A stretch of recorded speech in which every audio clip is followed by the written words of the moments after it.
All right, this is going to be the information for the Stearns book, chapter 12, which is about Mesoamerica and South America.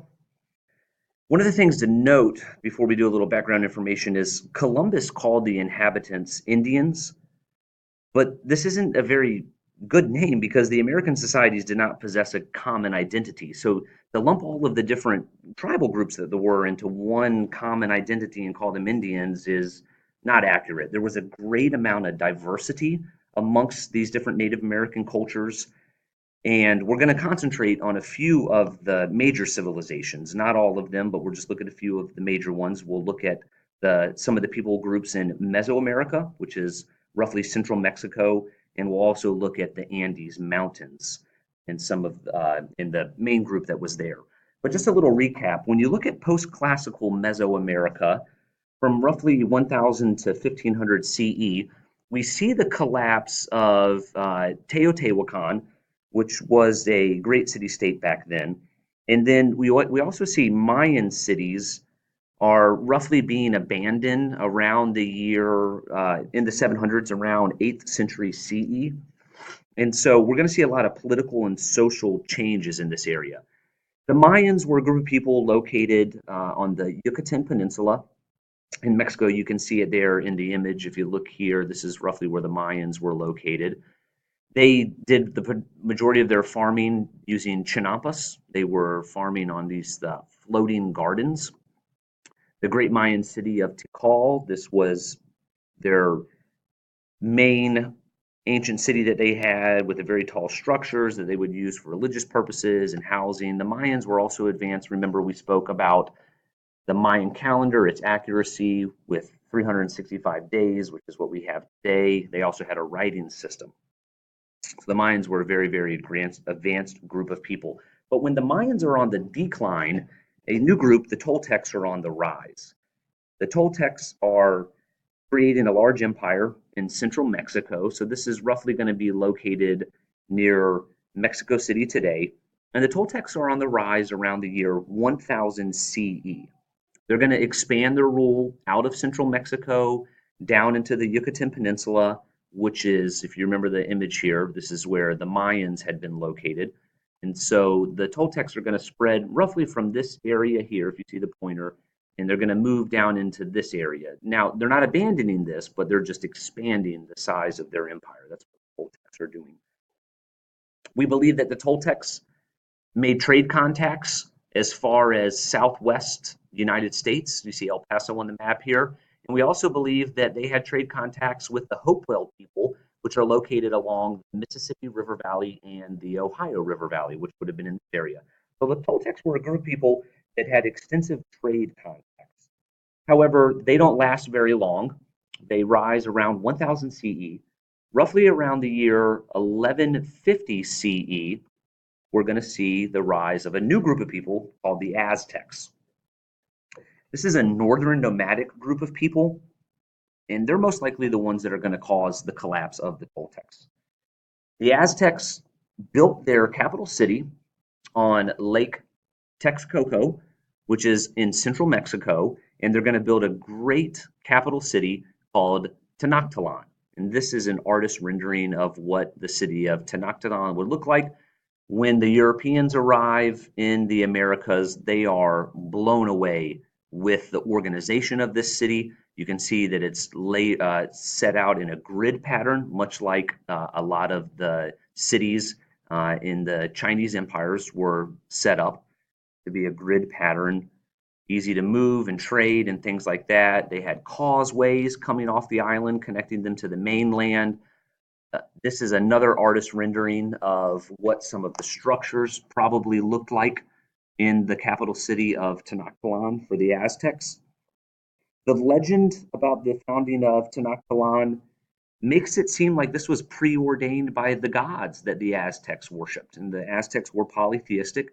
The legend is that there was a promise that if they saw an eagle with a serpent in its talons, wherever that eagle landed, that's where they should build their capital city. So the Aztecs were a nomadic group of people that decided to settle when they saw this eagle land in Tenochtitlan, and that's where they build their great capital city. You can say, and this is important to note, that Tenochtitlan was like ancient Athens, where it was first among equal city-states. There were other cities that existed in the Aztec Empire, but this was the chief one. Tenochtitlan was the main city. And so it's accurate to say it was like Athens in ancient Greece, where it was first among equal city-states. When you look at the Aztec social contract, the Aztecs were transformed by the process of expansion, conquest, from an association of clans to a stratified society under a powerful ruler.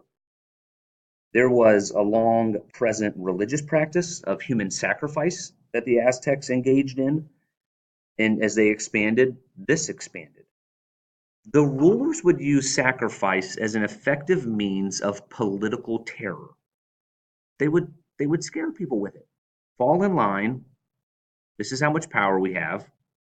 By the time Montezuma II, this was the ruler that dominated the state.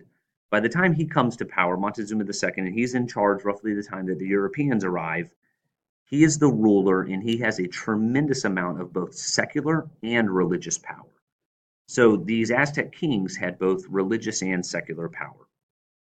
When you look at the religion of the Aztecs, they're extremely polytheistic. They had hundreds of male and female gods representing things, rain, fire, a lot of different things were represented, and they worshiped this multitude of gods. They arranged their gods into three major groups. The first group included gods of fertility, also gods of agriculture, gods of maize, M-A-I-Z-E, which is corn, and the god of water. The second group was focused on creator deities, and the third group was composed of the gods of warfare and sacrifice. And among them was this god. I'm not sure how to pronounce the name, Huitz. You can see the spelling here where I'm scrolling over. And so this is the main god of human sacrifice. And so the Aztecs considered expanding the existing Mesoamerican practice of human sacrifice. So a lot of what the Aztecs did was adopted from the Mayans. The Mayans did do human sacrifice, but not on nearly a large a scale as the Aztecs did it. So although a lot of their stuff was a continuity.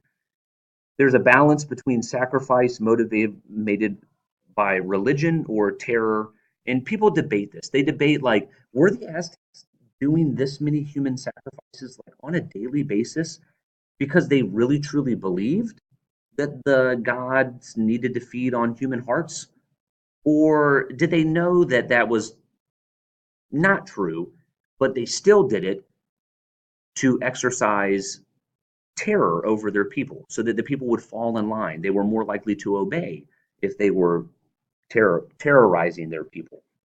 Historians argue whether they thought it was real or whether they're just or whether they're just doing this to terrorize people.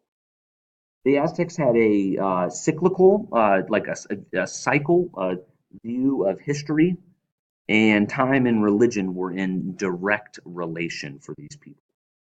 Let's see. To feed the people, the Aztecs also used Chinampas as their form of farming. That was very popular. The Aztecs had a state-controlled mixed economy, meaning that they had tribute. They collected tribute from people. They got money from markets, and they also had money from trade. They did engage in trade with people groups around them. The economy of the Aztecs was extremely centralized economy. Now let's go to the next section of a section in the textbook called a widening social gulf. By the 16th century, that's the 1500s, there were 7 original groups called the Calpulli. Calpulli, I'm not sure how to pronounce this, Calpulli. And they had expanded from kinship groups, and what they became was residential groupings, including neighbors, allies, and dependents. This Kapui formed vital local functions. They distributed land, labor, they maintained temples and schools. During wars, they were organized into military units. These kinship groups, these Kapui, these seven major groups, they were governed by a council of family heads. And one thing that's important to note is not all of the families were equal. You can compare, pay close attention to this, the Kapui can be compared to the South Asian caste system. So think about the caste system in India, how the peoples were divided into different groups. The Aztecs did the same thing. Death in battle assured eternal life. The women were also greatly rewarded in the afterlife if they died in childbirth. But as time goes on, the social gap between the nobles and the common people becomes very, very wide and starts to form dysfunction in the group. Aztec women, they had a variety of roles. Peasant women helped in the fields, but their primary work was in the household. Women had skills in weaving. Elder women trained younger women. Aztec marriages were arranged. Polygamy existed, meaning that husbands could take multiple wives. This was really only among the nobility. Peasants were monogamous, meaning one man, one woman. Women inherited and passed on property, but in political and social life, they were subordinate to men. New World technology limited social development, especially for women. Now, in the absence of milling technology, women spent many hours every day grinding corn, maize by hand for household needs. In the Aztec population, the father was seen as the primary provider for the family. Last thing that I want to mention here about the Aztecs is the section of the textbook called a tribute empire. Each of the Aztec city-states was ruled by a speaker chosen from the nobility. The ruler of Tenochtitlan was called the Great Speaker, and he surpassed all others in wealth and power. He presided, which means he ruled over a very powerful court. His prime minister was usually a close relative, also ruled and had power. During the first 100 years of Aztec expansion, a powerful nobility and emperor had taken over authority formerly held by the Kapui. So what's going to happen is the Aztecs are originally had broken into these seven different groups of Kapui, but what's going to happen is the Aztecs are going to adopt a single ruler who is going to begin to run everything, and that's how it becomes really, really centralized. In the long run, the growing social stresses created by the rise of the nobles, the terror that was imposed on people, the tribute that people were required to pay is going to lead to their collapse. But ultimately, the collapse is the Europeans taking over. This is the first video for chapter 12. I am going to create a second video in just a moment that I will also post online, and it will be about the second half of chapter 12, which deals with the Incas. Thanks for tuning in. And this video has also been approved by Coach Dragon. And he wanted me to tell you all, fly, Eagles, fly.